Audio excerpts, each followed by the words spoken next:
Okay, well, let's get started. Hello again, everyone. It's nice to see all of you here. Many of you know me now by the years past. I'm Erin Daly. I'm a program coordinator for Tutku Educational Travel. And Levent and I have worked together now for almost, well, maybe more than 20 years. And we are very excited to host the Tutku seminar this year on Zoom, so that many of our friends and followers from around the world can join us online this year. We hope to host many more seminars in the future. We normally host seminars in Turkey every year for our guides training, and none of this would be possible without two of our dearest friends, Dr. Mark Wilson and Mark Fairchild. And we want to take a minute to thank them for their constant and continuous support, their expertise, and of course, their love for Turkey. And we're really looking forward to seeing them in real life very soon too.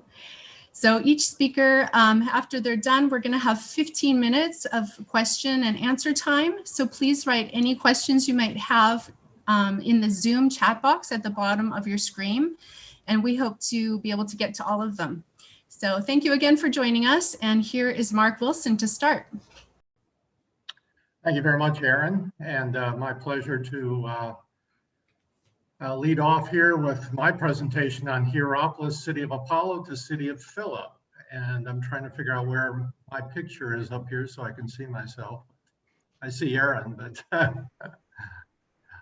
okay. Anyway, I'll just head on. So Hierapolis is an interesting case study because of just about any other cities that we have in Asia Minor and Turkey today. We can see the transformation of a pagan city to a Christian one very well in Hierapolis. Not only do we have textual sources, but we have a lot of archaeological evidence. So this is what I would like to share with you today in my presentation as we look at this transformation. Along the way, we want to look at some of the other recent finds and publications that have come out from Hierapolis. Is a very active excavation along with publications. And so we've got a lot to cover in the next 45 minutes. First of all, though, I'd like to mention the Global Smyrna meeting that's coming up in June that Tutku Tours is sponsoring. There will be aspects of this meeting that will be open to the public free of charge. So please mark these on your calendar, those of you who are in and around Izmir at this time. Monday morning, June 21st, there'll be the opening ceremonies with a couple lead lectures from Turhan Kaçar and Dana Harris. And then on Wednesday, the 23rd, you can see the full lineup where each of the 7 churches plus Patmos will be discussed by various scholars. Many of you are familiar with, many are on this Zoom call right now. And so this will be a part of the Global Smyrna meeting coming up, and we invite all of you to participate. More information on this is on the Tutku Tours website. So just to refresh your memory, where Hierapolis is located there, inland about 100 miles, 160 kilometers from Ephesus, on the major road running east-west across Turkey next to Laodicea and Hierapolis. So here is a map from William Ramsey's book showing the 3 cities of the Lycus River Valley: Hierapolis, Laodicea, and Colossae. And the only text in the New Testament that mentions Hierapolis is in Colossians 4:13. And Paul is writing to the church there, and he's telling them that Epaphras, who's representing the church in Rome, is there. He's working hard for you and for those in Laodicea and in Hierapolis. So the mention of Hierapolis in the book of Colossians. Certainly the church there would have been part of the audience for the letter to Laodicea in the 7 churches of Revelation as well, because that certainly had a circular aspect as well. So the city plan of Hierapolis, you're all familiar with. There's big boards at each entrance, fully illustrated, showing a little bit later a period about contemporary with this one. And one of the publications that's come out recently, and these are all published by A.A. Yayalara in Istanbul, is an atlas of Hierapolis. And they have many of the maps that are adapted and used by the excavators and others. So this is the publication 2015. So the temple sanctuary of Apollo, Temple A, we'll begin with. This was an important oracle sanctuary inland.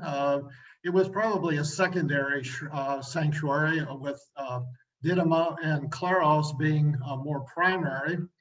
But the Apollo sanctuary was quite noted in Hierapolis, mentioned by Strabo.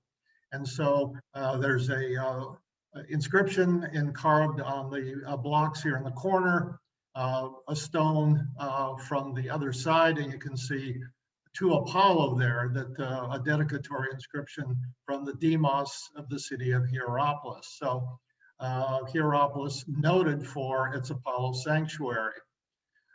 We have two parts of this sanctuary here, Temple A that we have in front of us. And this was situated right over to the top of the important seismic fault. And similar to what you have at Delphi, the seismic fault here played a major role in the situating of the temple. And there was a Bothros, a place for sacrifices, right in the center of this temple that they used. So the archaeologists have traced various phases to this Hellenistic phase. This is an Augustan phase, and then later a Severan phase in the 3rd century. And if you look to the right of the temple there, you can see a round structure called a Menopteros. And this is literally where the oracle of Apollo Kyrios was located, again, situated right above the seismic fault there on temple, next to Temple A. So for those of us who have been going to Hierapolis for many years, you remember the sign that used to be next to this as the entrance to the plutonium. Well, of course, that's all changed now, but the entrance here is probably very close to that seismic fault that the oracle was situated over, that provided the means for the oracle to function. Now, sitting backward from Temple A there is Temple B, and this was also dating from the 1st century and was used as the main cult building for the priests and others that were there. Very little is remaining of Temple B right now. And we know from archival sources that Justinian had sent John of Ephesus throughout Western Asia Minor, destroying pagan shrines. And so this particular Temple B was virtually totally destroyed in 542. And so today, and then later on, the major pilgrimage way that led up to the sanctuary of Philip began here near the remains of what is Temple B. So very little remaining now. Now, another Apollo temple that was nearby that I had the opportunity this last year to visit for the first time was the temple to Apollo Lerbanos, which is northeast of Hierapolis. And this is the sign at the site. A few of you have visited this, but it's very remote, and so a lot of folks don't get there. I'll show you a picture in just a minute. But this is quite an interesting Apollo temple that is, we call it extramural. It's outside of the city of Hierapolis, but it's probably the most spectacularly situated temple that I've seen in Turkey. You can see the Meander River down below as it's flowing to the west. This is facing west. Sets up on a high promontory, so it's a bit difficult to drive to. A big bus probably can't get to it, but you can certainly get it to the site with a minivan or automobile, which we had. So this is the remains of the temple and the temenos. Here we're looking to the northeast. You can see because there's a dam below. In the previous picture, going west, you can see water backed up. Here's the meander looking toward the northeast, basically toward Uşak in this direction. Number of inscriptions have been found at this temple, and in publications more recently related to these inscriptions that are quite interesting. Now, for those of you who would like to go, here's a map showing how you get there. You literally just drive over the top from Pamukkale, the south gate, follow this road all the way up to Bahadinlar, the village there, and you turn through rich grape fields down to the river. And so along the way, we discovered this wonderful alabalik restaurant place at Alayankaya Yeşildere Şelalesi. So beautiful place there at Sakız Jalar, just next to Karakaya, where the red dot is. So, and plus you can do some wine tasting. So Chal is quite famous for its various wineries in the area. So you can easily do this in a half hour. So it's a nice trip out from Pamukkale and Hierapolis sometime in your when you're there. And this particular temple then was brought into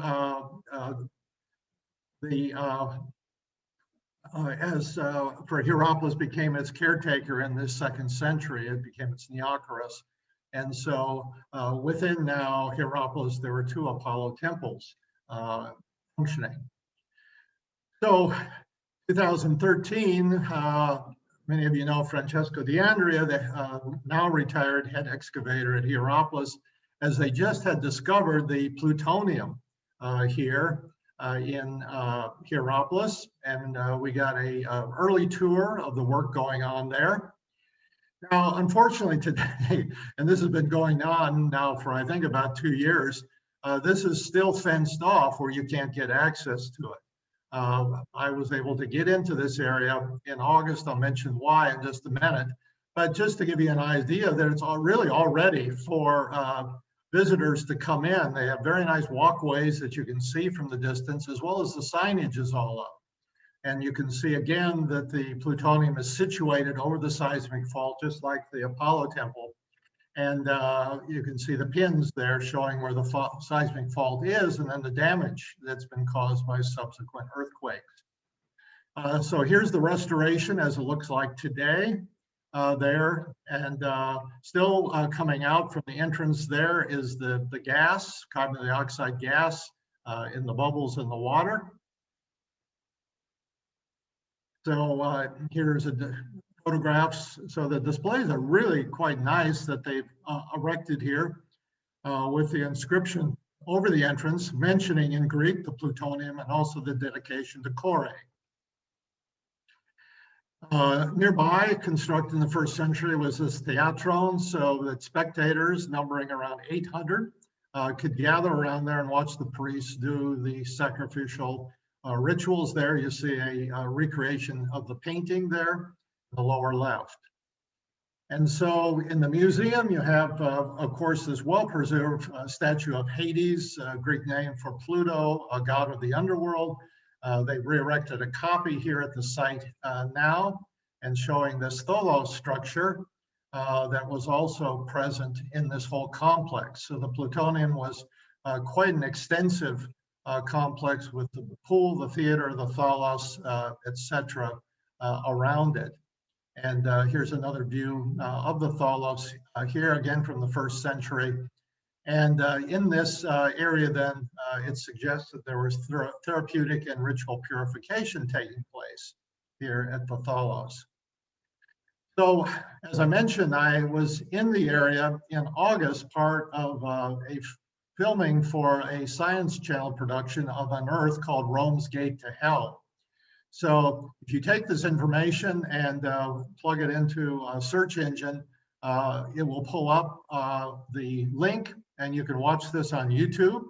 It's quite an interesting production that they did on the plutonium and on Hierapolis. So these are the 2 folks from Windfall Films, Bella and Ben, that I worked with on this. Extremely hot, it was about 35, 40 degrees in August in Hierapolis, as you can imagine, but the production turned out very well. And incidentally, they also did it while they were in Turkey, another production on Gordium and Phrygia. So that episode of Unearthed is also available online through YouTube, so you can check those out. Now, something I wanted to mention to you, because most of you probably have not seen this, but this is the only Greek bath that I know of in Turkey today. Notice the difference in style from the Roman baths that we have at so many different sites. This is an oval one. Now, where it is in Karahayat, you can see up in the upper left the Hierapolis Thermal Hotel there. So most all of you know where the Doha Thermal is, and as you are driving in from Karahayat, instead of turning off to the right to the Doha Thermal, continue straight. On the left, you got a traditional Roman bath, but if you go to the end of the street and park next to the Hierapolis Thermal and walk over the hill, this is where it is. I stumbled upon it several years ago. And it really is quite spectacular and well preserved. The only other one I know of is in the Agora at Thessaloniki, and that is not well preserved at all. Here's another view of it from a closer view, and they've done a very nice job. The interior of this Greek bath, and then another view from the south. So it's quite a complex, and again, very different than any other type of bath complex, either in Hierapolis or in any other Roman cities that we have in Asia Minor. So something maybe to check out the next time you're staying in Karahayat and take a look at it. So there's been a lot of work in the necropolises of Hierapolis in recent years. You can see one of the very famous tombs there of the Fullers with a balloon over the top. And I want to talk just a bit about some of the research in the necropolis that's been going on, headed up by Sven Arends, who is the archaeologist from the Norwegian Maritime Museum. And again, his articles are available on academia, and he has several. Okay, I'm getting some feedback here. Somebody. So check out Sven's articles, but summarizing some of the important conclusions, that was many of it new information to me. They've identified 6 necropolis now in Hierapolis with 800 tomb buildings and some 2,000 sarcophagi. So this is, as you well know, Hierapolis noted for its necropolises. He's estimating from these necropolises that we have about 10 to 12,000 inhabitants for Hierapolis, about the size of Pompeii. And he's calculating 400 to 600 deaths annually. He says the city's burial capacity then would be holding about 170,000 burials in the first 3 to 4 centuries AD in the city. So that's quite a considerable number. Another fact that I found was quite interesting, because normally when people say, well, where were slaves and common people buried? We suggested maybe it was just common graves that would be unmarked, but he is suggesting now that these tombs built by the wealthy would be places to bury the extended household, including freedmen and slaves. So whole households then would be buried in these tombs. And so, as we said, sufficient to bury the entire civic population in the necropolises of Hierapolis. And we're going to be looking at a tomb like Philip here in a bit, and it would cost about 1 to 2 years' wages to pay for a tomb like that, or pay for its construction. But once it was built, it could be used for centuries by a family. And then apparently, because we see some of these tombs in reuse, there was a market for used tombs, and he suggests probably would be selling at a cheaper price than building a new one. Now, a very interesting tomb that's received attention recently is in the North Necropolis. As you're walking on the Roman road into the city from the north entrance, just pointing this out so you know how to find it. You can see it there. It's right where the road makes the right turn toward the Frontinus Gate. And one of the inscriptions, it has 3 inscriptions on it, tells us some very important information. It says the Heroon with the room situated below and the area all around it belongs to Aurelia Quadratilla, Aurelius Marcellus, and to Aurelia Peronis, And to Aurelia, we're missing a name there, and Jewish. So this is belonging to a Jewish family. And so this is one of the interesting Jewish tombs that we have in the necropolises of Hierapolis. The second one is on the base, so this is facing the street. I had seen this menorah many years ago and had not seen a publication on it, so I didn't have any more information on the tomb. But you can see it's a typical 7-branched menorah. And just above it, you can see vaguely the Greek letters lambda, omicron, gamma there from eulogia or blessing. And so that is located on that face. And Carolyn LaFlorest has published a 2-volume doctoral thesis in French on this, as well as an English publication. And she gives us some really interesting information on this tomb 163D. It was built in the 1st century AD and then sold to the Jewish family we just mentioned after 212. And then they provided this inscription on the tomb. The lower chamber and benches that were discovered in 2001 were packed with bones, and they've counted at least 293 people buried in this tomb. And so the deposits of bones range from 27 BC to 604, and they do that through carbon dating and other means. So it's quite extraordinary, over 600 years. The primary deposits show the chamber was not used as an ossuary, but deceased were brought into the chamber as newly dead corpses. And over 1,200 artifacts were found here, and just a listing from ceramics to glassware, coins, and all kinds of things. So really a fascinating discovery here in this Jewish tomb there in the North Necropolis. So again, Carolyn's work is definitely worthy to check out. Another tomb that is a Jewish tomb that's quite interesting is, again, it's reused on the face to the right, facing the road. The original owner's name has been scratched out, and we have the name of the new Jewish owner there etched on the sarcophagus on top. Now, the lower Marcus Aurelius Philomenos Strainino, and then down below, it's very difficult to see, usually because of the light, is that we actually have Jewish symbols of the menorah, lulog, and etrog there.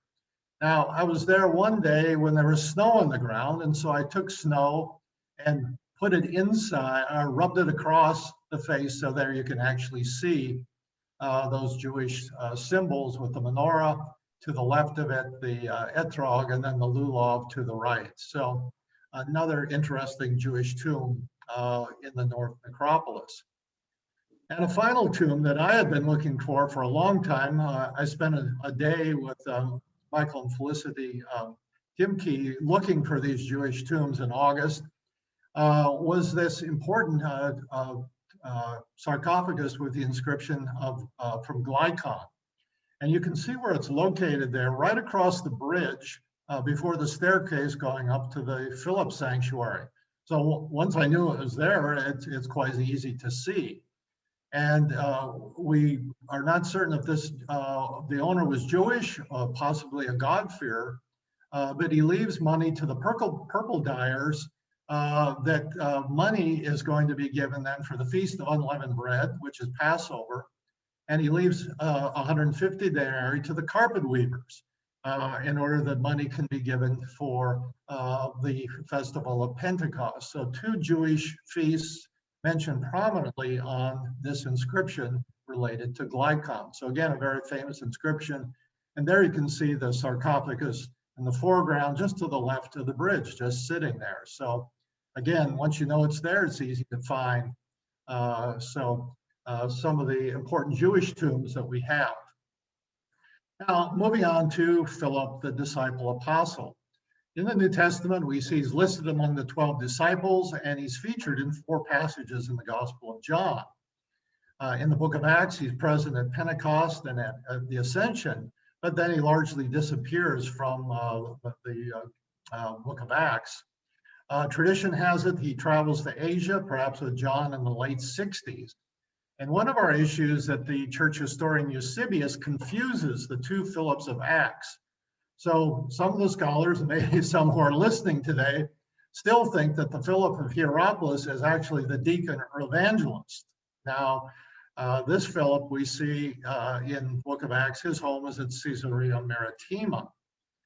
Now, the later apocryphal Acts of Philip, dating to the 4th century, preserve a tradition that it was the apostle then who was crucified upside down in Hierapolis.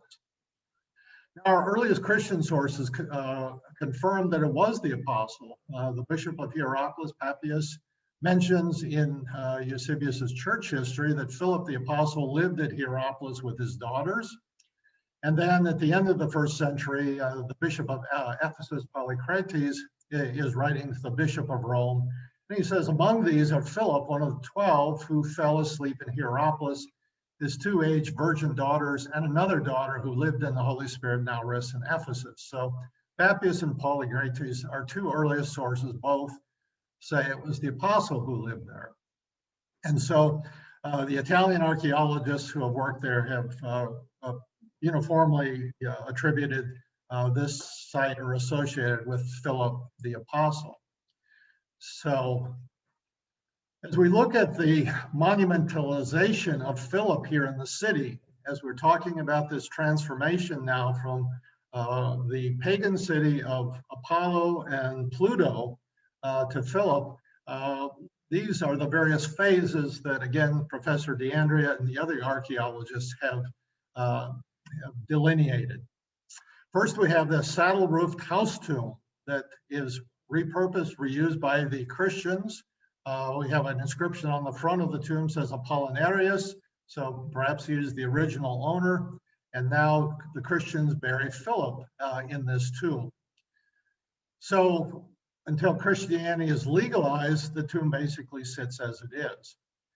After Christianity is legalized in the early 4th century now, the tomb is enclosed by a rectangular building that sets it apart from the rest of the necropolis. So the tomb is literally sitting in the northeast necropolis.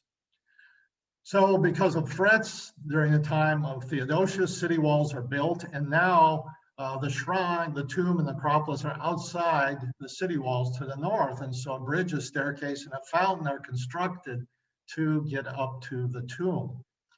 In the 5th century, we see a bathhouse constructed across the bridge at the base, and then a martyrium is constructed.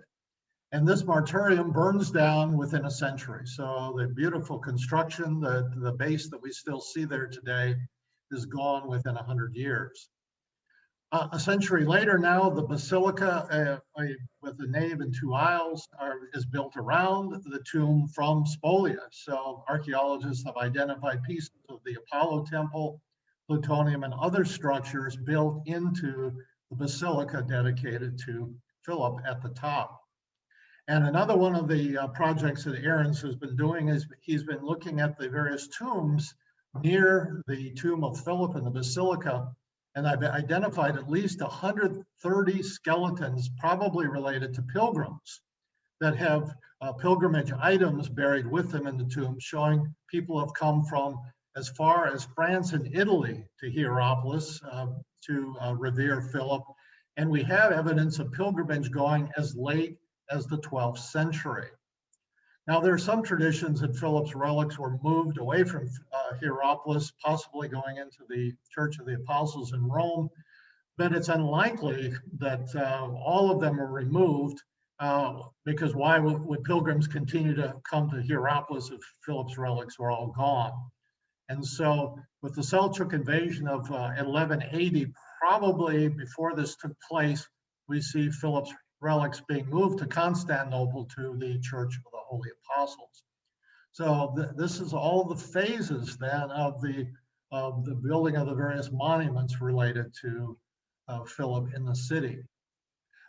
Now, one of the great resources that has become available in the last couple of years is Massimo Limoncelli's virtual Hierapolis. This is in English, and accompanying it is a CD-ROM.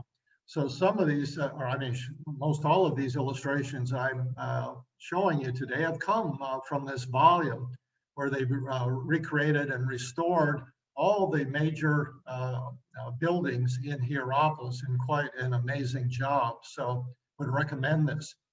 So here's a visualization showing you the city wall built in the 4th century, then the bridge and the beginning of the staircase built in the 5th century.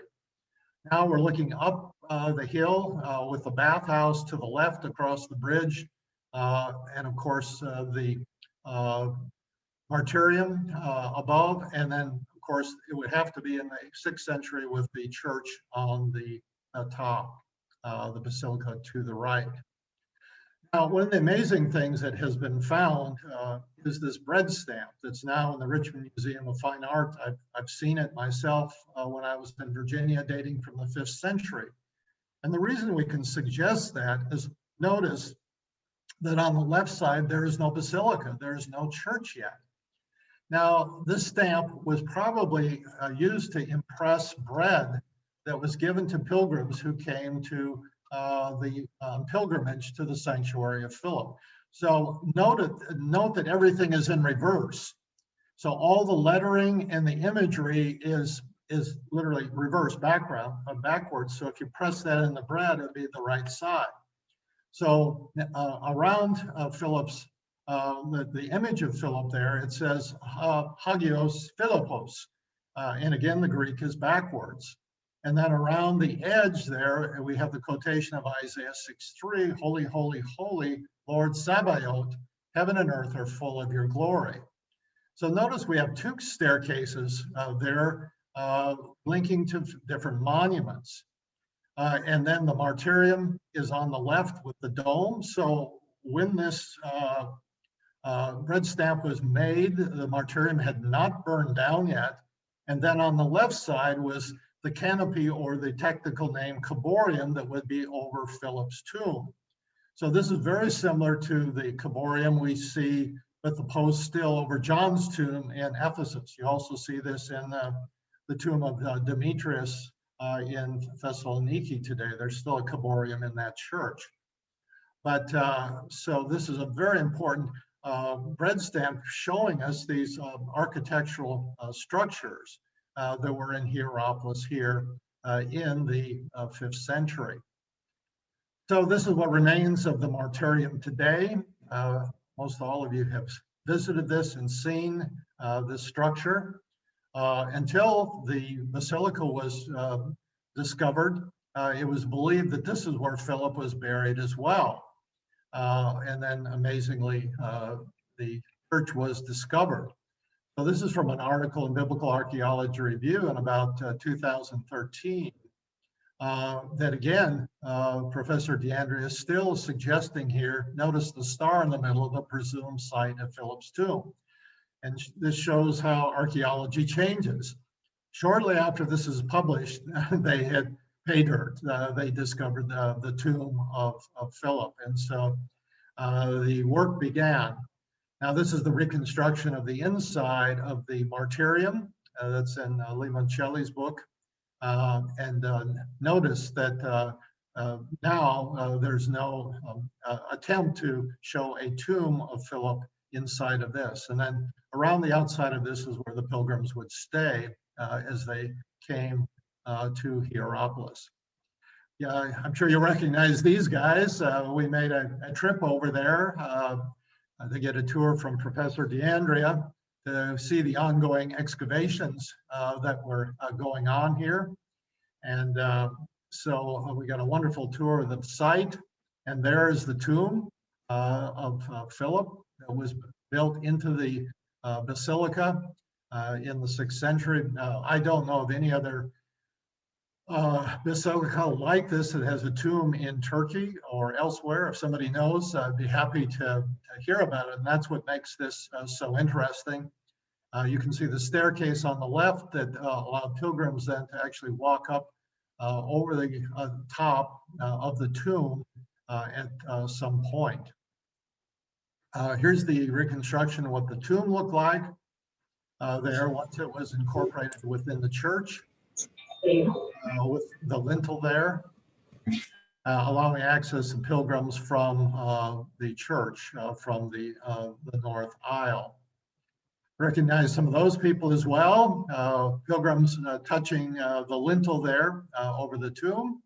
No bones in the tomb when the Italians finally unearthed it. Again, we suggest that those relics have been moved to Constantinople.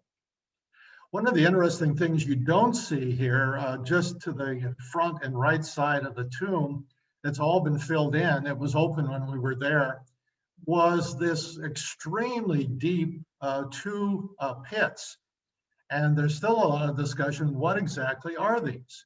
Are they baths? Are they some kind of purification ritual places? Are they baptistries? They are unlike any other baptistry that we have in other churches, like in Ephesus or Laodicea. Notice there's no steps down in there. And so you've got the upper pools and then the lower ones. So obviously the pieces of marble then could be lifted out and water moved back and forth. But whether you lowered somebody in there, that's about the only way you can get in these. So the purpose of this, I'm still not totally sure, and I'm not sure the excavators, it's just hypotheses what these were for, but very unique inside the basilica. So this is now the restoration of what the basilica looked like, and you can see toward the back there how the tomb of Philip was incorporated into this basilical church from built in the 6th century that continued on for hundreds of years, and of course rebuilt after earthquake damage until finally it was abandoned. We've got some pilgrims today. Some of you have made the walk up the hill. Definitely worth your time to make the hike there in Hierapolis today. And just mention a couple publications. For those of you who were not aware of it, a revised and updated edition of Biblical Turkey was released last year. Not many people in Turkey to buy it because of the pandemic. So the cover is largely the same with a little bit of different coloration and type, but clearly tells it's updated and revised. And then a brand new publication just out in 2021 on the territory of Hierapolis in Phrygia by Giuseppe Scardozzi. So one of their archaeological guide series. And that is also in Turkish and Italian, if I'm not mistaken. So publications ongoing related to this important site. So we've had a very nice review of this transition from Hierapolis, from a pagan city related to Apollo and Pluto, to that of Philip and becoming a Christian city, and looking at some Jewish tombs along the way. So thank you very much for your attention. Chris, you're going to have to ask, that's not my prerogative to do that. You have to ask Levent about that, maybe in a break or something. To Gary, the tomb located in the same place where he's martyred. The martyrium is built traditionally over the site where he was martyred on a level place above the necropolis.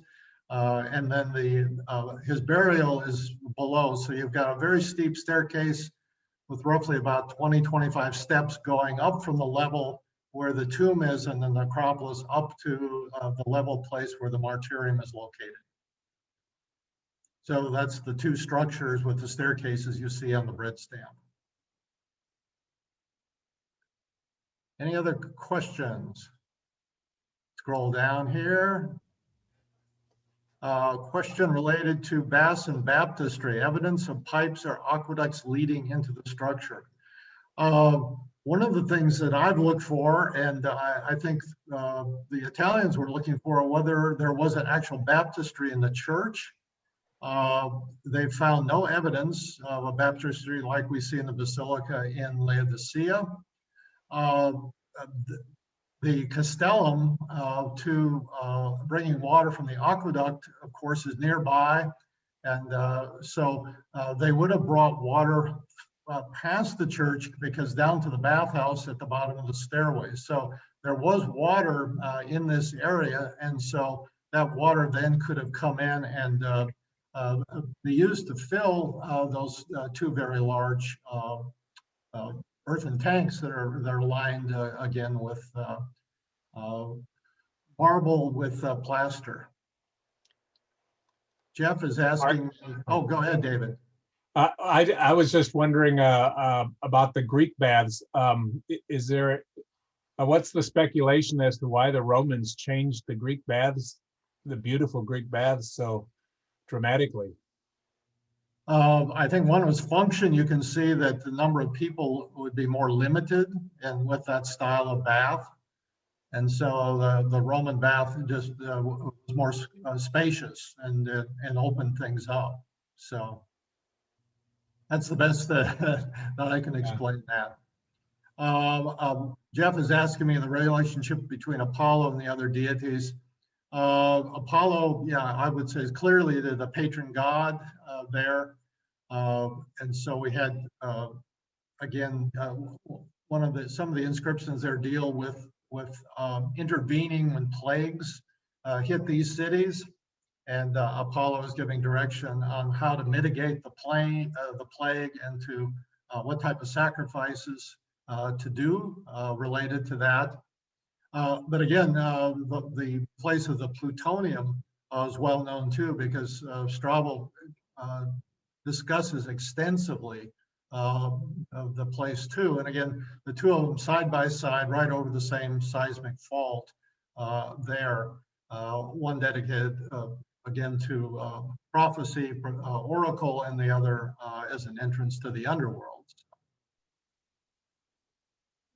I'll have a brief question. I'm wondering, any sense of the relationship between Hierapolis, Laodicea, and Colossae? Was it collegial? Was it competitive?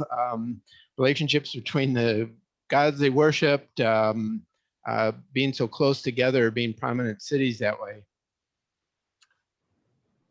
Of course, Laodicea emerges as the major city among the three. I mean, the Roman road linking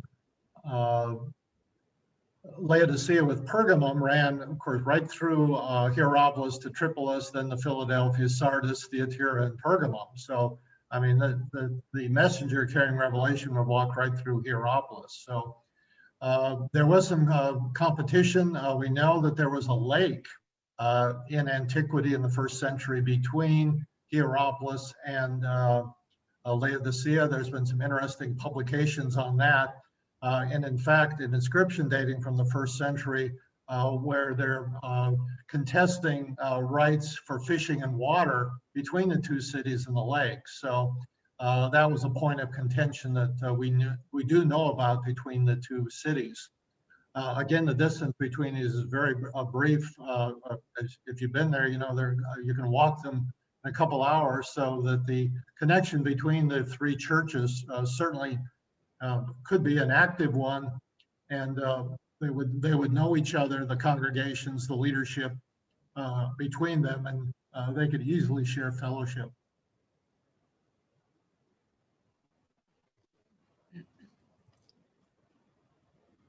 Sarah, okay, asked a question about where the slave servants would have been buried. Interesting. Similar arrangements are found in the necropolis of the Vatican.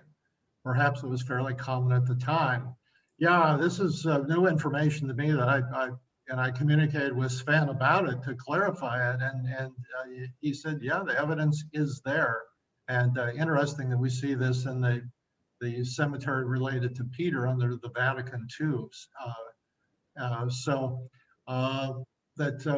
When we think about in the New Testament, it says that you and your household is saved, you know, but this is saying because you and your household are being buried together too, so that the households being very close knit, both in life and in death. And so how common this was in other places, I think Sven mentions that we have an inscription in Termissus as well, which I have not gotten up to see, because of our lockdowns now. We can't get out of Antalya to do that, but I want to get up and try and find that particular inscription. But also mentions the fact that there are where the household was buried in a common grave at Termisus as well. Mark, Jeff Wyma here. Maybe if we have a moment, maybe many of us would like hearing from you what life is like for you these days living in Turkey, and when realistically some of us can start coming back, especially with groups. Well, today I'd intended to do this from home. We've got a rainy day again, which is okay for lockdown weekends, but the Akdeniz Electric today decided to tear up the asphalt outside our window. So putting in a new power line. So with the jackhammer and backhoe, I had to move away from there. You'd be hearing that in the background. So, but generally travel is limited right now. We're hoping that as we see the rates of infection dropping in Turkey and vaccinations starting, that travel can resume, restaurants open, possibly by the beginning of March. Tourism is still going on. I mean, as you know, I live across the street from the Ramada Plaza Hotel, so I regularly see tourists still coming into the country. Entry now requires a COVID test to test negative to be here. Of course, that's in the US too, in many countries as well. So, you know, we were quite optimistic that things were going to progress for this year. And suddenly with these new strains that are breaking out, it is worrisome as you listen to epidemiologists now discussing what these new strains and whether the vaccinations are going to control them. So it's, I think the whole world is, including in Turkey, is kind of in a wait and see mode. Judy is writing about the publication. It is available in the United States. We have a distributor there, ISD Publications, ISD, Ian Stevens, and he distributes to Amazon. So they were late getting the book to the United States, but it is available through Amazon and through ISD distribution now as well. Anything else, Jeff, you want to follow up?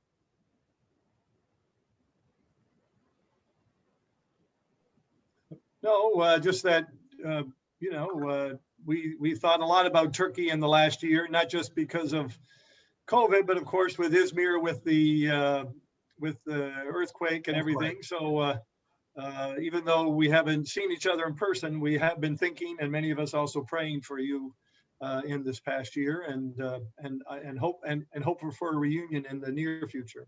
Yeah, Yes. as we are too. Mark, Missing all of you. did you mention that is it now in Turkey where you are restricted to your city or region, or would you be allowed to go to Izmir, or are they not wanting people to move from city to city right now? Well, they're trying to discourage it. We all have what's called a HES code now that we have to produce. Even when we go into banks and other places, airports, even on the buses in Antalya. So that's linked to our identity cards. So that if anyone is infected, they know where people are, and this is used for their tracking and tracing system. With that, we are in that age group that 65 and above that has further restrictions for travel. And so we're only supposed to be out certain hours of the day, and then really limited from intercity travel unless we have a particular purpose for travel. So yeah, so they're just trying to keep people close to home, and again, without group gatherings, etc. So that's life. Okay, if there's no more questions, we'll say thank you to Mark and welcome Mark Fairchild. Levent had asked me to share a little bit about some of the research, some of my travels in Cilicia, and what I've also been writing on for the past couple of years, and that is Paul's little-known ministry in Cilicia. This is not mentioned in detail anywhere in the scripture. Paul makes reference of it in his letter to the Galatians. There's also some clues to this effect in the Acts of the Apostles. So let's give a little bit of a timeline with regard to Paul's early life. Paul was converted somewhere around AD 33. We read about that in Acts chapter 9. Shortly thereafter, he went to Arabia for 2 to 3 years, returned to Damascus, then eventually made his way back to Jerusalem. As I mentioned, around 30 AD, Paul was converted on the Damascus Road. Some 2 to 3 years later, returned to Jerusalem. His life herald, as a consequence, he was sent back to Tarsus in Cilicia, Acts chapter 9, verse 30.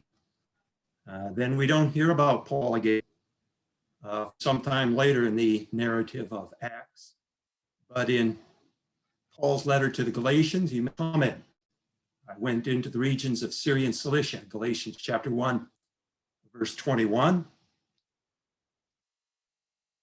At the conclusion of that period, and that period is anywhere from 7 to 9 years. We can't pin it down any more specifically, but at the conclusion of that period, Barnabas went to Tarsus to search for Paul, Acts chapter 11, verse 25.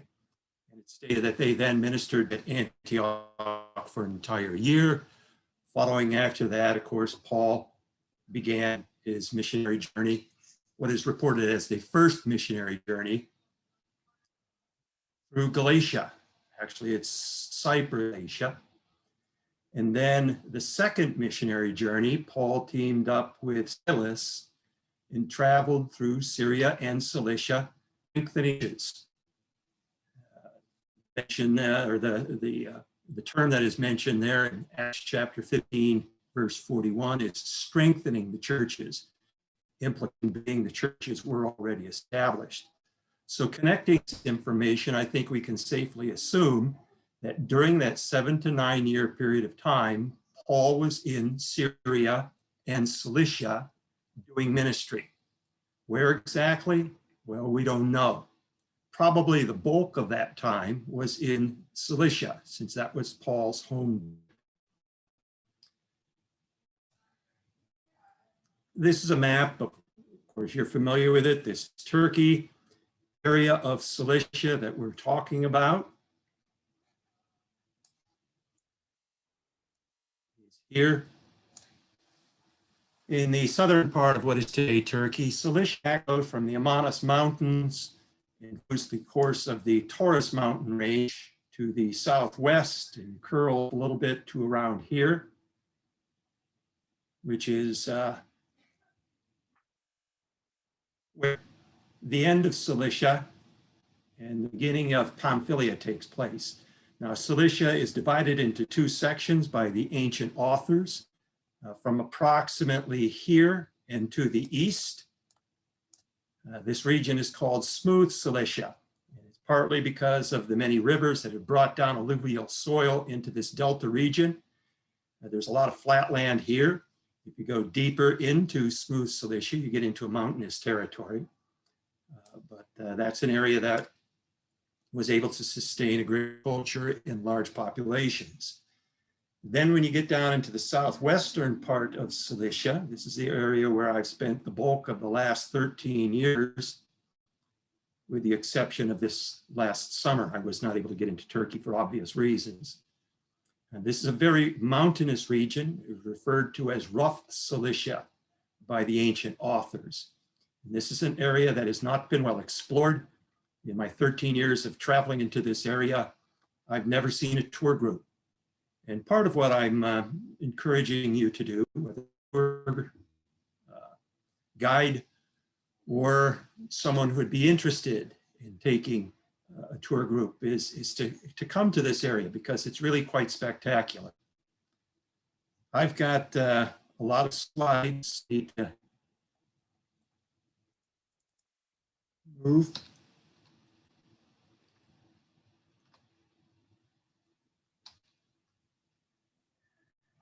A brief tour of smooth Cilicia.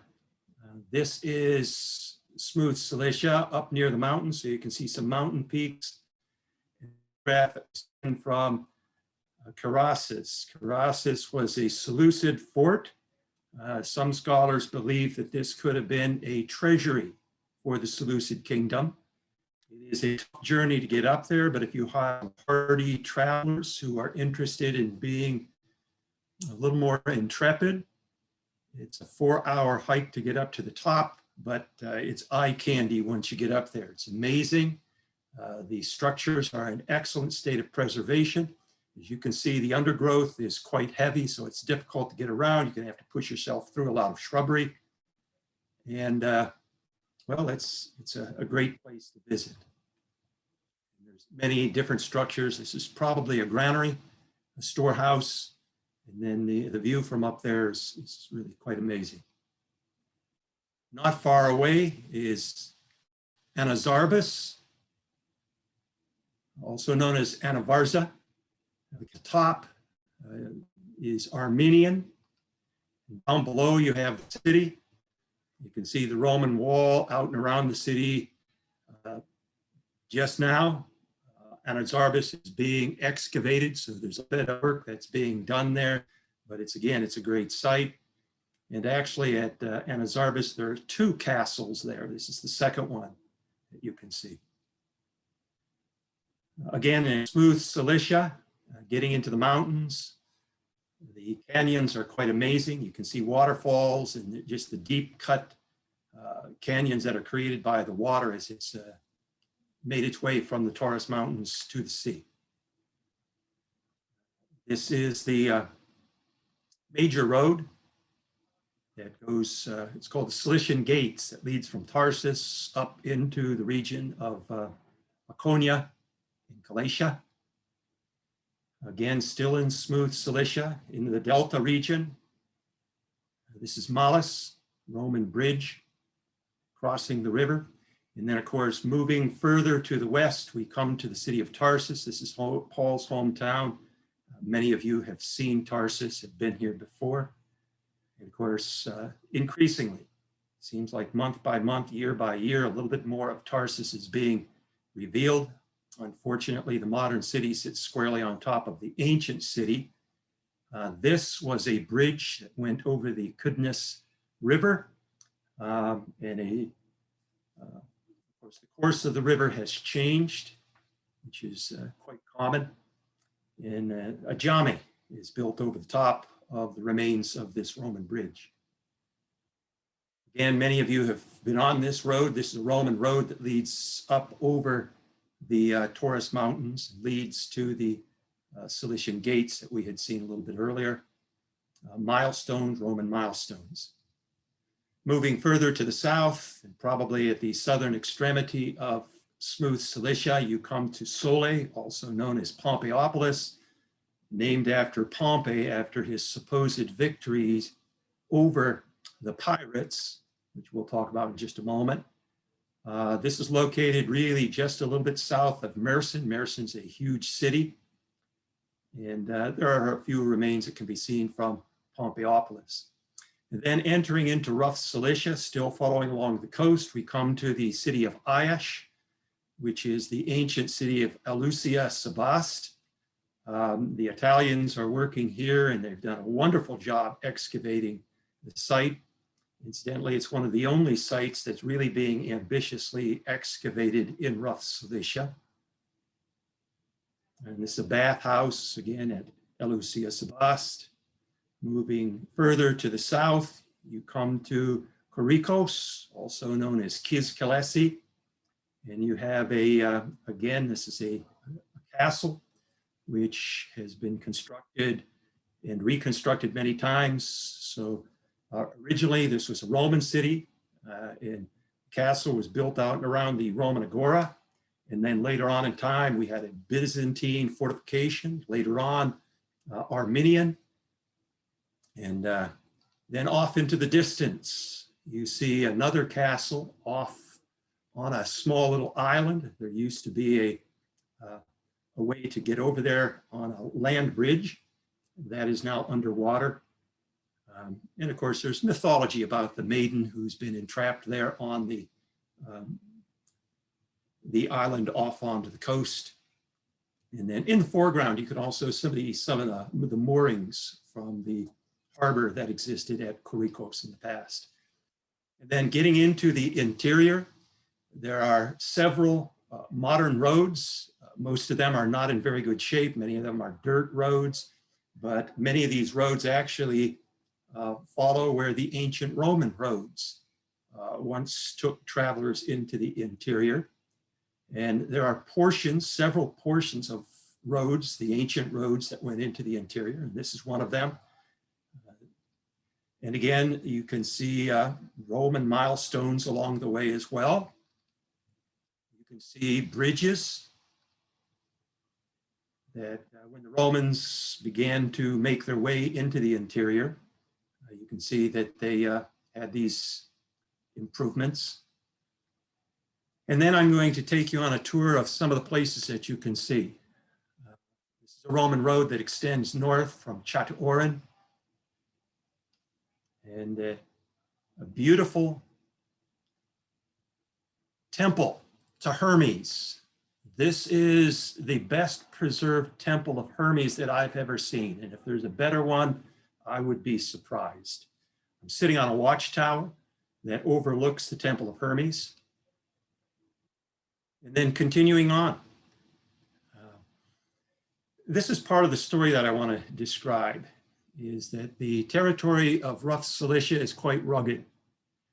The rivers, the streams have cut deep canyons and gorges throughout this territory. And people came from the coast. They were driven out of the coast because of pirates that had assailed them, had attacked them. And as a consequence, they came into this interior and built dwellings. And you can see some of these dwellings here. More caves that were enlarged as people fled from the coastal regions into the interior of rough Cilicia. This is Kanitelis, also known as Kanlidvania. You can see 5 churches at Kanitelis built out and around a sinkhole. There are at least 5 sinkholes that can be found in this region. Here's another one. This is Chenet. There's actually 2 of them here, Chenet and Chehenim, which are thought to be entrances into hell. Mark was just talking a little bit earlier about the Plutonian at Hierapolis, but this was also thought to be an entrance into hell. And it was believed that this is where Zeus fought with Tryphon and threw him into hell. Now, this is actually heaven, and a church was built here at the entrance to the cave, entering down into the depths. I don't have for you here a picture of Chehenim hell, but you can imagine what that looked like. The scenery here is spectacular. And if you're interested in taking a group here, you can take a trip to rough Cilicia that isn't going to involve a whole lot of hiking, a whole lot of climbing, but if you've got a more ambitious group, again, the scenery is spectacular, and some of the sites that you're going to see are really quite amazing. Here I'm standing at Yeni Yurt. This was a fortification. It was established by some of the indigenous native residents once they had fled from the coastal areas, and it's overlooking the Lamas River Valley. Down below, actually into the caves into the distance, you can see some dwellings of people who were there during that period of time. Further to the south, this is a canyon carved out by one of the tributaries that leads into the Kalikodnas River. This is Karabojulu, and you can see in the necropolis some of the tombs here on the edge of the cliff. Again, further away from the cliff edge, you can see many of the dwellings at Karabojulu, and this was really quite a large settlement. Many of the lintels are still standing here, and many structures have survived. Again, getting deeper up into the mountains, higher up into the mountains, you can see where, again, many of these people fled and cut out homes and dwellings in places that we wouldn't ordinarily expect people to occupy. And you have to ask the question, why? Why are people living in these places that are scarcely accessible? And I think it's because of the dangers that they were experiencing because of the pirates. The pirates were interested not only in goods and commodities, stealing possessions, but also they were very much involved in taking some of the residents prisoners and selling them on the slave markets. And we read a lot about these developments from some of our ancient sources. So for instance, Strabo talks about this on several passages. Plutarch describes some of these very distressing events that were transpiring during the Hellenistic period up into the early Roman imperial period. Cicero, Diocasius, Appian, all of them contribute and give us a little bit of information that was happening during this period of time. Imbriogen, Medinkale. I'm going to flip through these a little bit quicker, otherwise we're not going to have enough time to get through all of them. Aqueducts, bringing water to some of the coastal cities. We see granaries, underground granaries plastered for the grain. This is one of my favorite sites. This is Cursunlu. This is located along a Roman road that leads into the interior. And Cursunlu was a fortress guarding access to the interior and to Caesarea.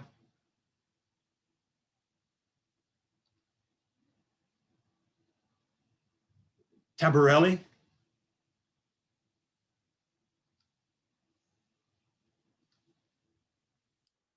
This is a map that was created by Tutku Tours. I have to thank Junaid Oral and Burhan. Both of them worked on this. I gave them a lot of the data, a lot of the information with regard to some of the ancient sites. Most of these ancient sites aren't located on any maps, so I had to give them GPS information and help tweak the map. And what I try to demonstrate on this are not only some of the ancient settlements, but also ancient Roman roads. All right, good. Okay, so let's connect Paul with this area. What do we know of Paul's movement in Cilicia? Okay. First of all, we have to think about Paul's missionary strategy. In Romans, Paul says, I'm not ashamed of the gospel. It's the power of God for salvation to everyone who believes, to the Jew first and also to the Greek. One of the patterns that we notice in Paul's travels is that when he goes to a new city or town, he always goes to the synagogue first. So in Acts chapter 17, verse 2, we read, Paul went to the synagogue, and according to Paul's custom, he preached and shared the gospel with Jews first. And I believe this was Paul's strategy all the way to the end. Paul believed that the Jewish people were elect and chosen people to be his priests, who in turn would disseminate the gospel to the rest of the world. Well, that didn't really materialize in the way that Paul hoped, but nonetheless, Paul continued to try, okay? Always going to the synagogue first. So my premise here is if we can identify Jewish locations in Cilicia, I'm assuming that's probably where Paul went on his journeys during these 7 to 9 years in Cilicia. Now, how do we know where Jews were living? Okay, well, first of all, we get a little bit of information from people like Josephus. I think most of you know Josephus. We get some information from Philo telling us in particular that there were a lot of Jews residing in Cilicia. And then we couple that together with archaeological evidence in some of the remains that we find there. And indeed, there were many Jews that were living in this region. So here's another map. This is an enlargement of the map that I showed you a little bit earlier. It shows you, of course, Tarsus. You'll notice that Tarsus is not all that far. It's about 40 miles from Tarsus to get into this region, okay? And I believe there's a Jewish presence in cities like Koshkerli, Somek, Orandibi, Kabacham, Chadwarun, Diocesarea, Olba also, Karabojulu, Seleucia ad Calikodnum, and Korikos. And that's just, I think, the tip of the iceberg. That is simply a collection of places where I think it's certain that there was a Jewish population, but there's probably more locations that we just don't know of. We have at Korikos, one of the largest necropolises in all of Turkey. Now, Mark just shared a little bit earlier about the necropolis that you see at Hierapolis, which is much larger, but the necropolis that you see at Korikos is also quite large, and many of the tombs there have inscriptions with Jewish names or Jewish icons. You can see this tomb has 2 menorahs. Here's another tomb with a menorah on the lid, another menorah, and I could show you a dozen of them. Also at Kabacham, okay, we have an underground granary. You can see that you have to climb down into the granary. It's also plastered. It actually is raised up about 1 foot or 2 feet above ground level so that water does not drip down into it. But on the wall of the granary, we have another menorah. And this menorah, of course, is quite interesting. The branches of the menorah are elongated, and the center staff of the menorah has 3 prongs rather than 1. So actually this becomes, instead of a 7-branch menorah, it's been created into a 9-branch menorah. And you could ask, why is it this menorah represented the way it is? Well, if we look elsewhere in the granary, you'll notice that there's 2 ships that are also cut into the plaster. And what I'm suggesting here is that the owner of this granary was a Jew who was involved in not only agricultural production in storing his grain in this granary, but also was hauling this grain down to the coast. The coastal port there is called Titar Akale, okay, and then shipping this grain probably on to Rome, okay, and that's probably what we see with this menorah. But again, quite an unusual menorah. Elsewhere at Chataorin, I published an article on this in the Biblical Archaeology Review, but you see a lintel here of a synagogue, and you can see a very early and crudely cut menorah without a base. And if you climb inside of, if you actually crawl through the entrance there, you'll notice that there's another menorah etched on the inside of the lintel. And okay, so let's ask the question, what happened to Paul in Cilicia to change the course of his life? This is where Paul received his apocalyptic mission to the Gentiles. In 2 Corinthians chapter 12, Paul talks about 14 years ago, whether in the body or out of body, I do not know. I was caught up to the 3rd heaven, and I heard inexpressible words which a man is not permitted to speak. Well, 2 Corinthians was written around 54 AD. So if you subtract 14 years, okay, that puts us in the year 40 AD, which is smack dab in the middle of this 7 to 9 year range when Paul was in this region of Cilicia. And so what he's telling us is that he had a vision at this time. Well, what was that vision all about? Well, in Paul's letter to the Galatians, chapter 1, verses 11 and 12, he goes to great lengths to emphasize that my gospel is not according to man. In other words, I didn't receive it from other human beings. Instead, he says, I received it through a revelation The word that is used there is an apocalypse of Jesus Christ. Okay, and Paul goes on to explain that his revelation and his mission is to share the gospel with Gentile people. Okay, he still goes to the synagogues because he is hoping that the Jewish people will come to embrace Jesus Christ as Messiah, and they will fulfill their task and their responsibility, the mission that God had given to them from the beginning, to share with Gentile people. But even if that doesn't transpire, Paul, at least, as a Jewish representative, he at least is going to fulfill that mission of sharing the gospel with Gentiles. One of the things that we also discover in Turkey in particular is a cult. This is called the cult of Theos Hoopsistos. Translated simply means the cult of the highest God. Stephen Mitchell has done a great deal of research on this cult.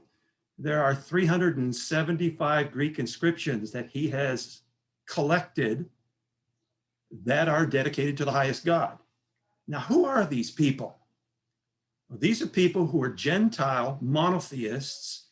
These are people who abandon polytheism, and they realize that there is only one God. During the Hellenistic period, many of the people in the Mediterranean world no longer believed in these incredible myths that were associated with Greek and Roman gods. So some of those persons turned to philosophy. Philosophy was very attractive during that period of time. But other people believed in only one God.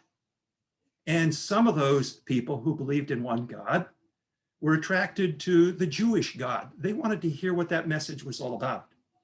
So some of these Gentiles worshiped with Jews at synagogues. And in the Acts of the Apostles, they're commonly referred to as the so-called God-fearers. And it's probable that the cult of Theos Hoopsistos and the God-fearers are one and the same. Approximately 1/3 of these inscriptions refer to the cult as being Zeus Hoopsistos, okay? Zeus, of course, as you know, was the dominant Greek god, the god of Mount Olympus. And so they were attracted to him. And that's the term that they used to refer to this monotheistic God. Now, what we also find very interesting is in a 2nd century BC writing called the Letter of Aristeos. This was written by a Jew, okay? He makes a connection. As he's writing, he's trying to say, hey, many of these Gentile people are worshiping the same God that we as Jews worship as Yahweh. But we all have different names for him. We call him Yahweh, others call him Zeus. In other words, here we find a Jew who doesn't really have any problem with these God-fearers because his belief is that they're worshiping one and the same God. At Châteaurouen, the site that I had shown you a little bit earlier, there are some inscriptions, and 2 inscriptions are most important because 2 of these inscriptions make reference to Sabbath keepers and religious members. And so this one inscription, translated, it is resolved by the religious members and God's Sabbath keepers who have gathered together for the worship of the Sabbath God to create an inscribed record which no one can invalidate. And after this is made, let it be strictly observed. If anyone wishes to deposit a curse against anyone, let a curse be deposited against the one who so wishes. Protos says to crown disibelion is the synagogue official. Of those who are being condemned in the sanctuaries and who have been inscribed on the steles and on the curse tablets, let no one be condemned, nor excised from the record, nor dismissed or removed. What is this inscription all about? Okay, I think this inscription is reflecting the trauma that was being experienced during the Hellenistic period. As a matter of fact, this trauma was experienced for over 200 years. Pirates had come to the region of rough Cilicia, and the Romans were never able to eradicate them from rough Cilicia because of the territory. All the pirates had to do is retreat a few miles into the interior, into this land that I've been showing you, this rugged interior. And the Romans were never able to eradicate them. Well, the piracy disrupted the native population. The native population originally was residing on the coast. Once the pirates came, not only were they stealing possessions of the native residents, but they were also taking many of the native residents as slaves and selling them on the Roman slave markets. So many of the population retreated into the interior. Now, what we've got now is a population that is involved in, well, they have to make decisions, okay? You can either cooperate with the pirates, or you can fight the pirates, or you can flee. The pirates were better equipped and better able to fight than the native population. So what happened with many of the people is they were cooperating with pirates. And so what we see at Châteaurouen is not located all that far from the coast. It's only about 3 miles up from the coast. It was established as a fortification, but I believe it was soon overrun by the pirates. In the residents there, some of them fled, others began to cooperate with the pirates. And so what happens here is the population there in Châteaurouen, okay, is fighting among themselves. And some people are cursing those who are involved in piracy and are cooperating with the pirates. The Hermes temple that I showed you a picture of. Hermes was a chthonic deity. As Hermes transported people to the underworld, he was also a deity who would take curses to the underworld. And what commonly happened is people, if they were going to curse someone, would write a curse on a clay tablet or lead tablet, pierce it with a nail, and throw it into either a well or into Hermes' sanctuary. And Hermes then would take that curse to the underworld, and that person would be cursed. So I don't think it's any coincidence that this synagogue and these inscriptions are located at Châteaurouen, where you have this temple of Hermes. And what is happening here is we see a community that's saying, look, we've got to come together. We cannot live in conditions where we're fighting among each other. And so the inscription here, I think, is an inscription that is rescinding some of the curses that some of the residents are levying against others. Okay, let's go elsewhere. I'm looking at my time, and our time is quickly disappearing. This is Imbriogen. Churches, many churches were constructed here, and some of the earliest churches that we find in Turkey were constructed in these places.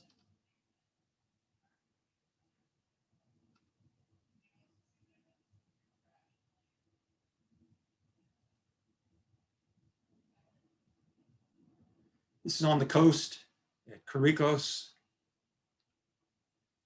And then we also have fortifications. This is at Somek.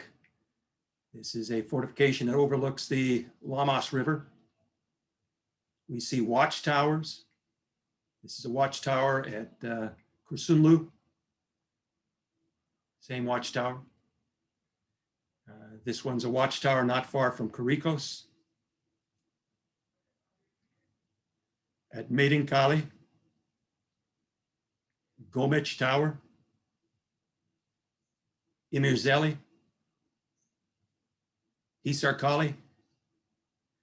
There are 40 watchtowers that I have found in rough Cilicia, in this tight, short, small geographic location. And there's probably in the past were more than what I have found. Of course, many of these building materials were reused by some of the residents over the many years. So you have to ask the question, why are people building watchtowers? It's for protection. So again, looking at what we see from some of the ancient writers, the Seleucid and Ptolemaic kingdoms declined in power at the beginning of the 3rd century BC and into the early parts of the 2nd century BC. It stated that Diodotus Tryphon rose up and promoted piracy in the seas out and around Cilicia. Piracy grew throughout the southern Anatolian coast, threatening Roman interests. Interestingly enough, the Romans initially didn't pay any attention with what was happening in along the Anatolian coast. It's kind of the backwater of the Roman Empire, but as Roman interests continued to expand further to the east, then they became more and more concerned about what was going on. The Romans also wanted to benefit from the slave trade. And of course, the pirates were delivering slaves. In Rome, of course, was absorbing trades just as fast as they were appearing on the slave markets. So actually, the Romans were complicit in some of the developments that were taking place. So eventually, the Romans began to try to subdue the pirates, and they sent several of their generals to deal with the issue. Marcus Antonius Sulla, Servilius Vatia, Mark Antony, the son of Marcus Antonius, and Pompey. None of them succeeded.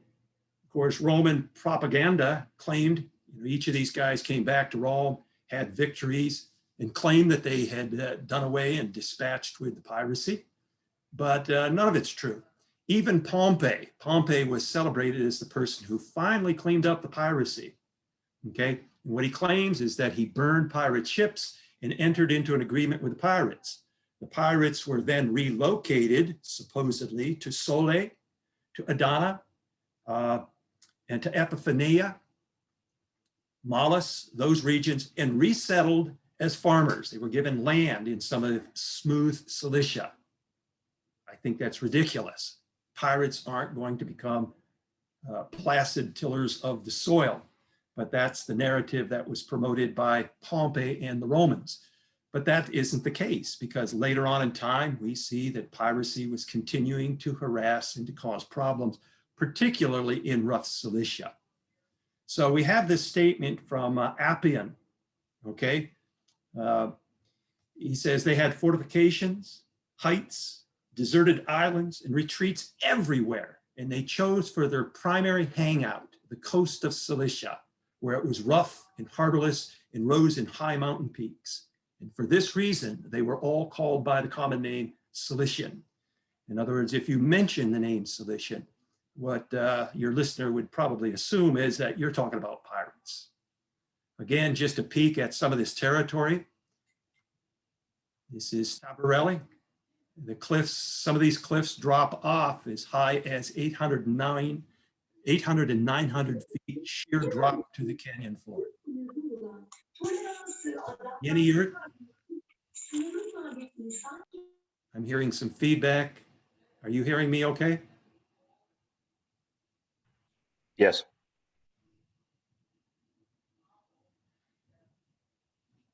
These are tombs cut into, not only did they have dwellings in their in the cliff faces, but also their tombs, because many times with the tombs, they would have valuable objects that would be buried with them. And of course, these didn't, the residents did not want their tombs to be robbed as well. This is another shot from Somek, looking down into the Lamas River Valley.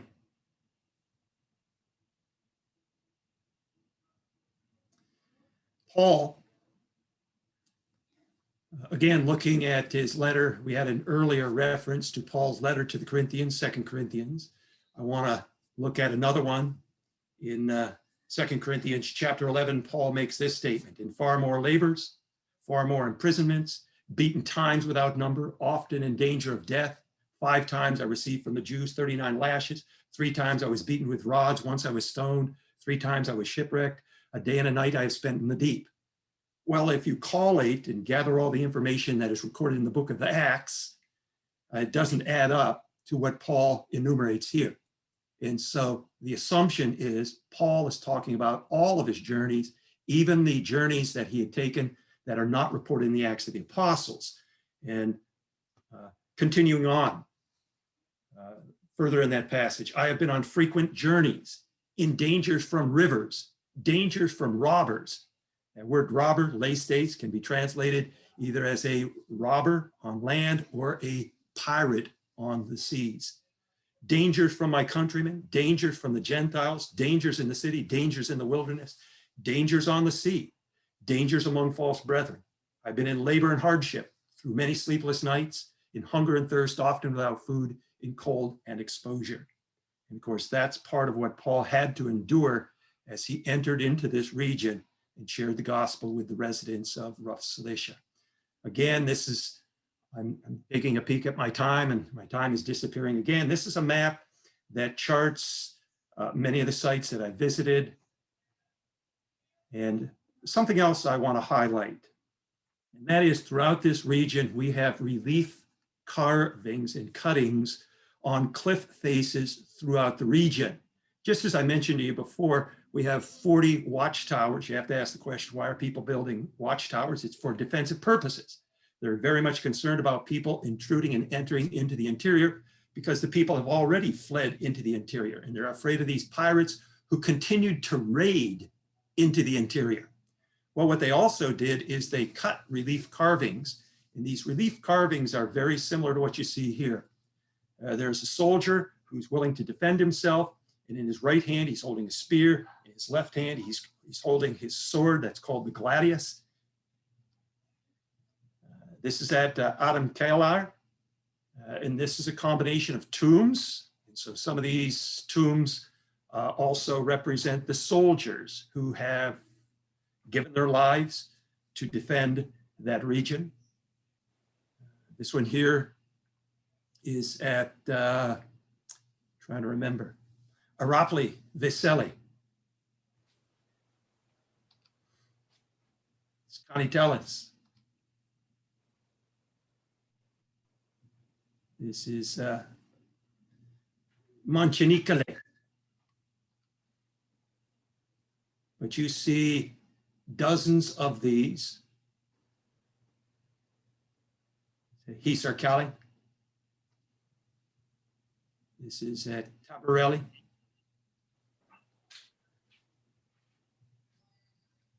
But they're at very conspicuous places on cliff faces for anyone who would be traversing from the coast and traveling into the interior. And it's a message, I think, that the indigenous residents are trying to communicate. They're basically saying, we are prepared and willing to defend ourselves. Perhaps you've driven us out of the coast. Perhaps you've driven us further and further, deeper and deeper into the mountains, but here we make our stand. And of course, we have ample evidence of what was going on during that very difficult and tumultuous period of time. Furthest into the interior, we have the Olbian Kingdom. And this is a picture of the theater at Olba. This is an interesting excavation. The Turkish authorities are excavating, this is again at Olba. This has been identified as a monastery. And at this monastery, there was a small altar that was discovered with a menorah on it. You can see a watchtower off into the distance. You can see an aqueduct in the foreground. And then if you move just 2 miles away from Olba, you come to Dia Caesarea, you see this magnificent temple of Zeus that has been converted into a church. And so near the end of my presentation here, why go through such trouble? Okay, you have to ask the question, why would Paul, go into this region where it's difficult to travel? It's difficult for us to travel even today. You're going to do a lot of climbing, but also there are dangers that Paul enumerates as he was writing to the Corinthians, 2 Corinthians chapter 11. Well, it's because Paul was burdened to share the message with not only Jewish people, but also non-Jewish people. Writing to the Ephesians, Paul says, at that time, and he's addressing Gentile people, at that time you were separate from Christ, having no hope and without God in the world. But now, in Christ Jesus, you who formerly were far off have been brought near by the blood of Christ, for he himself is our peace. one other place I want to just share with you, and that is Antiocheia ad Cregum. This is being excavated by several teams of scholars. And this was a place where the pirates were able to take their small ships through this gap in this crevice. They were able to climb up onto the top and were able to see ships that would be traveling along from a distance. And once they would see a ship, they would scramble down, get into their smaller vessels, go out and attack. And so this has been identified as one of those cities in rough Cilicia where the pirates had occupied this site and were using it for their purposes. Okay, one more. Yapilikaya. Again, this is a cliff face. This is difficult to get to. You have to climb down the cliff face to get to this site. Once you get there, you can see that you have polygonal construction. This is 3 stories in height.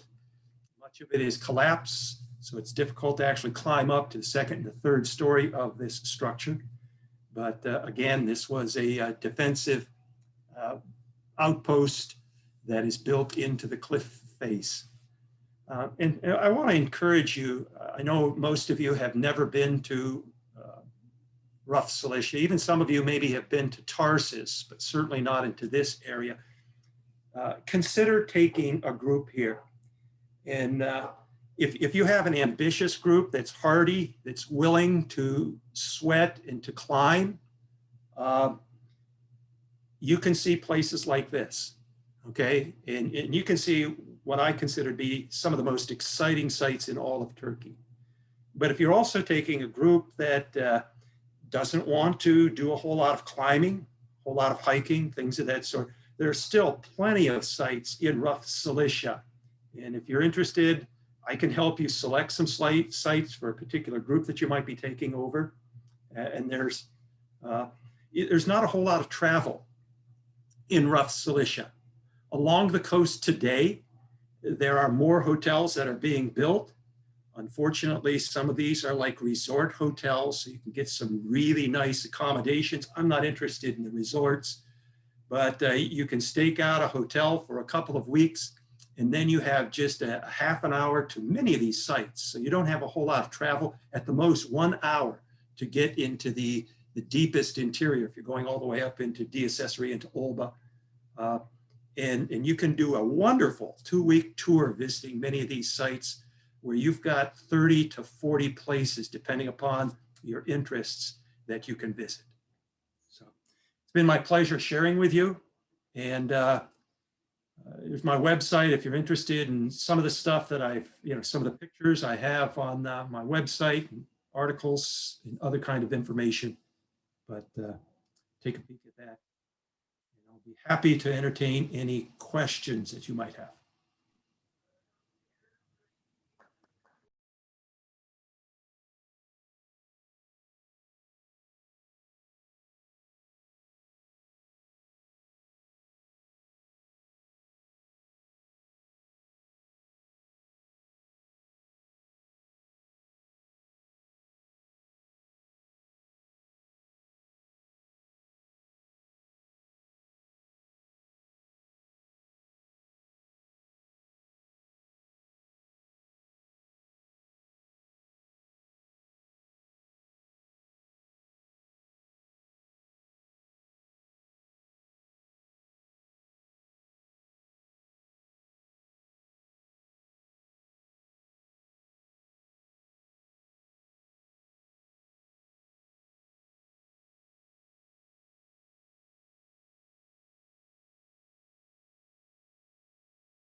What is the dating on those carvings? The military carvings. Most of those are Hellenistic period. Same with the towers. Most of the towers are polygonal and date to the Hellenistic period. Now, there are also 5 isometric towers, and those were probably built during the early Roman period. We're talking about the early imperial period. So the watchtowers were constructed over a long period of time, beginning in the Hellenistic period, where this trauma and this story began to unfold.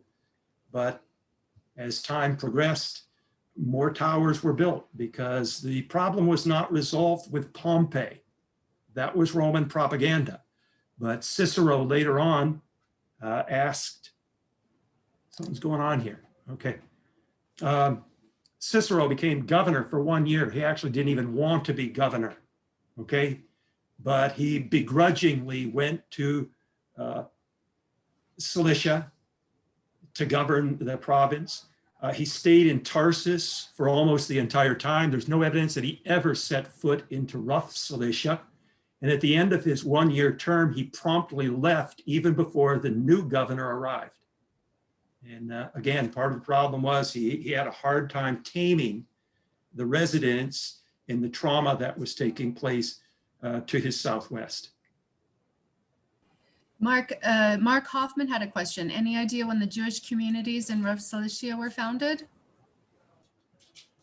Probably, as you know, of course, there were numerous Jewish diasporas. So I don't think we can pin it down to one specific date, but probably settled over who knows how long.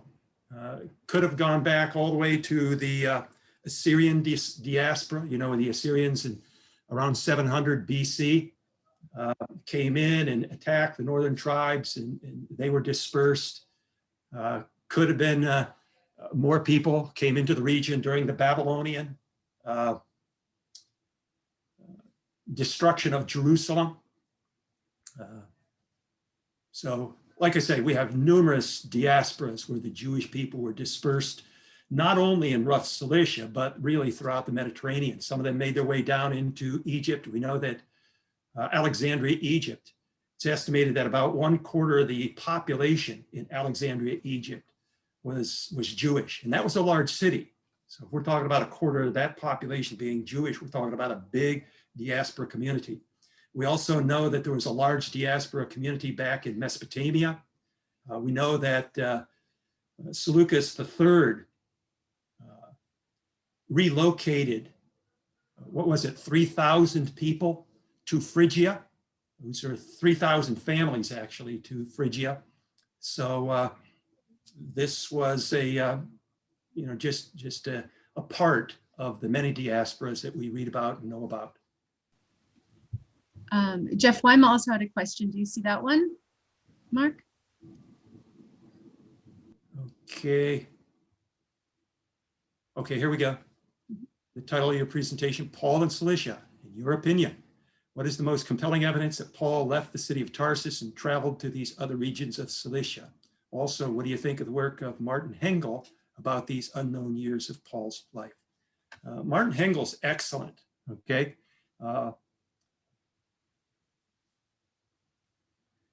What is my most compelling evidence that Paul was in this region? Well, first of all, I don't think Paul sits on his hands and does nothing for 7 to 9 years. I believe he is involved in ministry.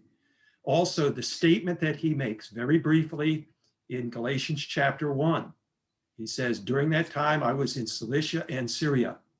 And then you also couple that together with Acts chapter 15, when the letter was written from the Jerusalem Council. It was addressed to churches in Syria and Cilicia. Who established those churches?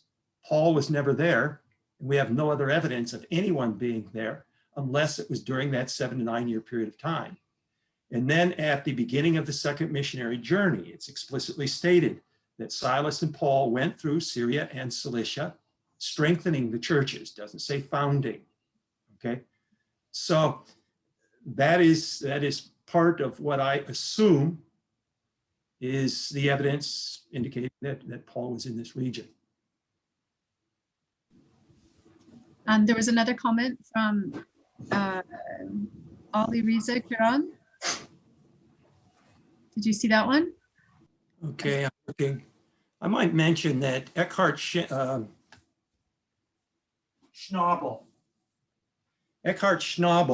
also writes about Paul's journeys in this area, and he has selected a lot of, several sites in rough Cilicia. The only thing that I say with regard to Eckhart Schnabel is that most of the sites that he has selected are coastal cities or cities that are along trade routes. And I think for a 7 to 9 year period of time, I think Paul probably penetrated much deeper into Cilicia rather than just going along the coast. Okay, which one were you referring to, Aaron? As an archaeologist, it is always amazing to me the constructions of the massive rock walls, what a rock industries they had. Any studies about how that you know that?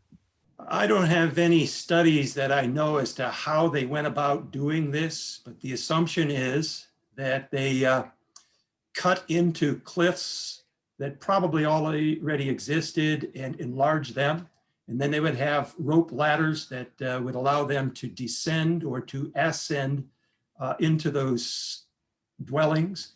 And then if trouble came, they were able to pull up the rope ladders and of course were secure as a consequence. What is also interesting about the watchtowers is that many of the watchtowers are located within visual distance of one another.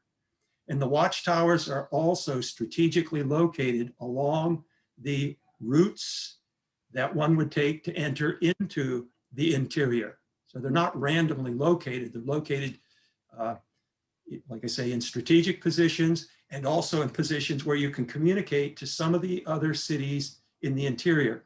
So if you all of a sudden have the movement of a raiding party of pirates coming into the interior, signals are given from the watchtowers to the nearby cities. The families, women and children, of course, can go into the rock-cut dwellings, while the men can assemble together from the small villages throughout that region and defend themselves. So it's interesting how these watchtowers were constructed. And also, what's also interesting, for a lot of the fortifications that we have, and there are numerous dwellings, I should say numerous settlements that were established as fortifications, you commonly see these at narrow places in the canyons, and then opposite of the fortification, you have rock-cut dwellings, which were probably used for defensive purposes so that you could attack the enemy from both sides. Again, there's some logic to how these rock-cut dwellings were constructed. Okay, the next question is from Sarah Yeomans. Do you see that? I see that one. Some of the structures you showed us in your photos are in excellent condition. That's probably because not too many people live here, not too many people visit here. Are there any plans you know of to conserve them and to make some of these sites more accessible to the casual visitor?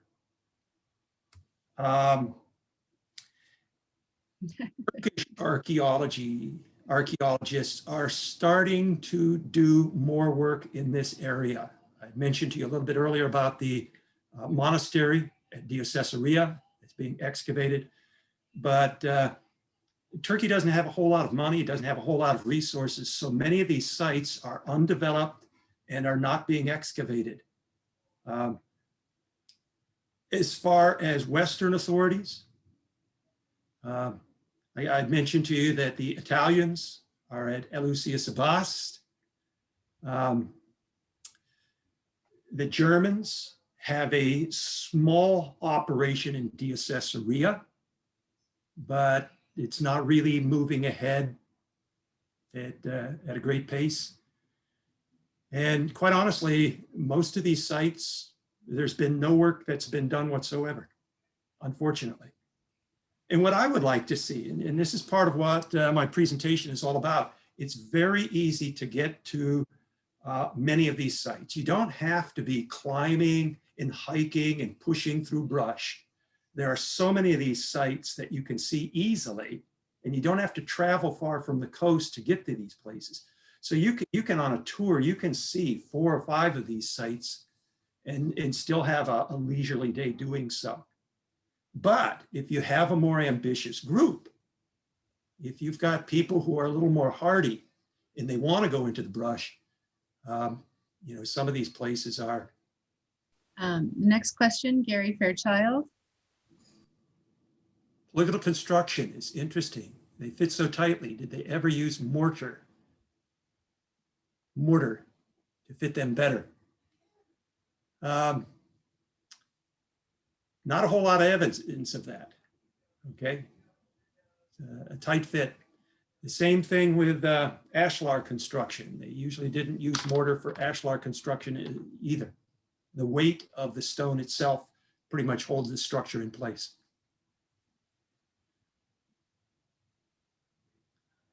Douglas asks a question. If I would like to bring a group to Cilicia, reasonably fit, what would the ideal group size be?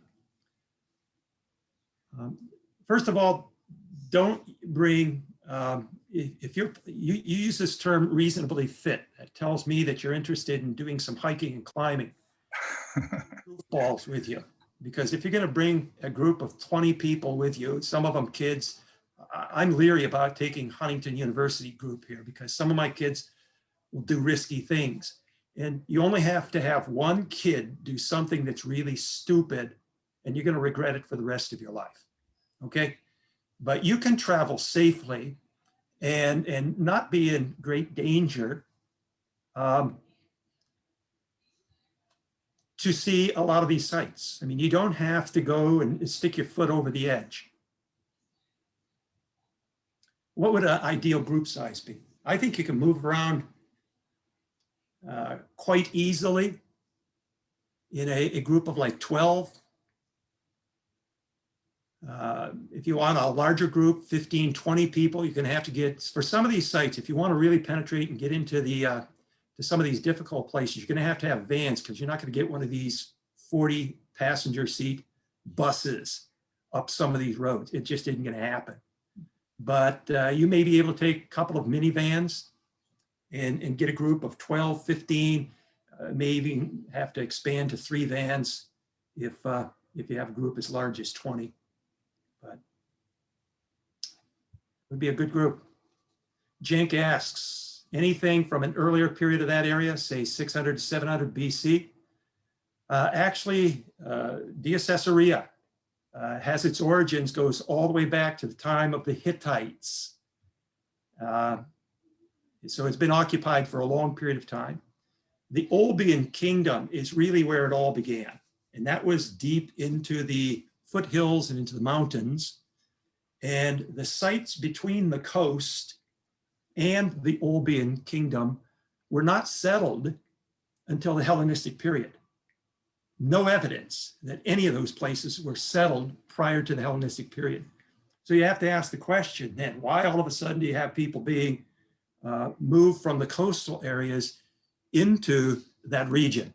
It's because they're displaced. 450 ancient sites, that's not in rough Cilicia, that's all over Turkey I've been to, okay? Not all of them are Jewish, not all of them are Christian. There are various sites. One of my former students, Sanjin, it's good to see him here online with us. Remember from your class that piracy around the coastline played crucial roles throughout that time. Do you think rough Cilicia would have played a different role if piracy was not a problem at that time? Certainly, yeah. It's because of the topography, the lay of the land, it was never going to be a center for commerce. It was never going to play a big role in terms of what was happening throughout the Mediterranean world. It was a backwater, and that's part of the reason why the Romans essentially ignored it for more than 100 years, until the problem became so big, the problem festered to such a degree that the Romans decided we have to do something.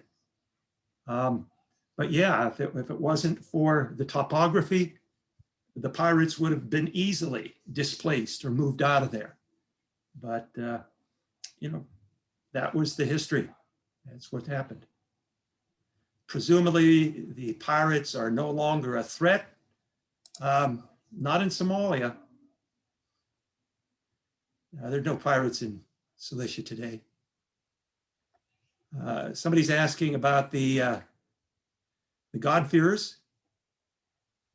And they mentioned that Aphrodisias, of course, you're familiar with that there was a large Jewish community at Aphrodisias. You can see many menorahs at Aphrodisias. You also see the inscription that's in the museum at Aphrodisias. And that contains numerous references to the Theosebes, that is the God-fearers. So we know that not only was there a Jewish community, but a large God-fear community at Aphrodisias as well. Well, I thank you. Enjoyed seeing many of your faces. This is nice to be able to get together, even if it can't be physically present with one another, but at least to see your faces and to connect in some way. And so I want to thank you, and I'll hand it back over to you, Erin. Okay, thank you, Mark, and thank you everyone who attended. And we're going to be just cut off in a minute or so. So we hope to do this again, and we hope to see all your faces here very soon in Turkey. So bye.